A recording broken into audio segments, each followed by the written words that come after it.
दोस्तों, टाटा देश का वो ब्रांड है जिसे दुनिया के बच्चे बच्चे तक जानते हैं। शायद पूरे भारत में कोई इंसान होगा जो टाटा के बारे में ना जानता हो।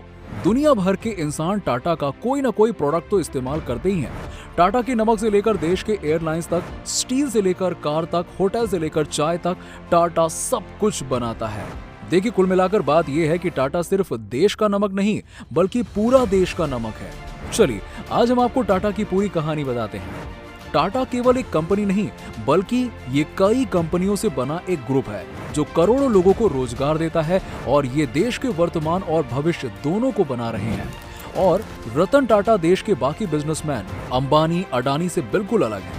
वो बिजनेसमैन नहीं बल्कि इंडस्ट्रियलिस्ट हैं। वो इंडस्ट्रियल जिनके लिए पूरे देश के दिल में इज्जत है। ऐसा नहीं है कि ये इज्जत सिर्फ रतन टाटा के लिए है, बल्कि JRD टाटा के टाइम पे भी टाटा ऐसे ही काम करता रहा है, जिससे उसे आज ये मुकाम मिला है।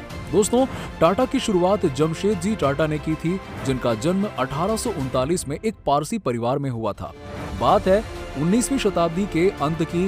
भारत के कारोबारी जमशेदजी टाटा मुंबई के सबसे महंगे होटल में गए, लेकिन उनके रंग के चलते उन्हें होटल से बाहर जाने को कहा जाता है।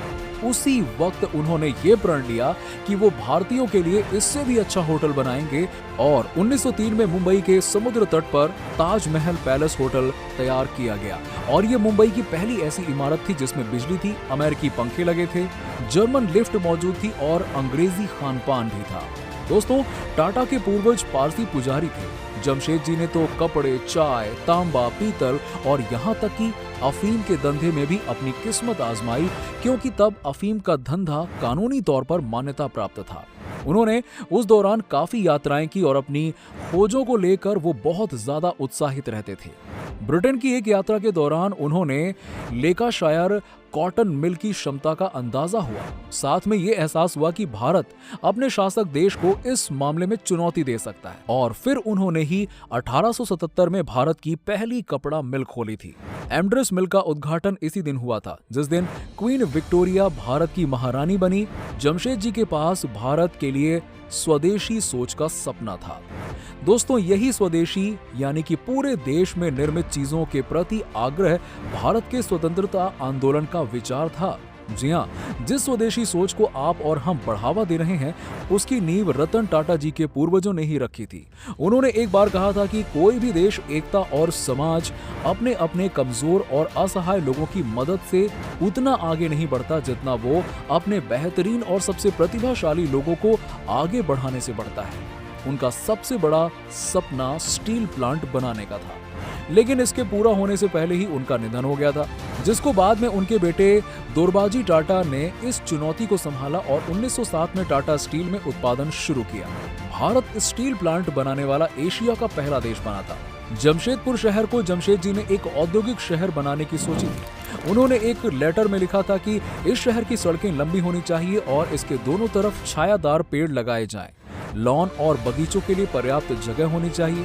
फुटबॉल, हॉकी मैदान के अलावा पार्किंग के लिए भी जगह होनी चाहिए और उनकी इन्हीं निर्देशों से जमशेदपुर शहर बनाया गया। दोस्तों, टाटा ने कर्मचारियों के लिए 1877 में पेंशन की व्यवस्था की। 1992 में प्रतिदिन 8 घंटे की शिफ्ट, 1921 में मातृत्व मुहैया सुविधाएं करवानी शुरू की।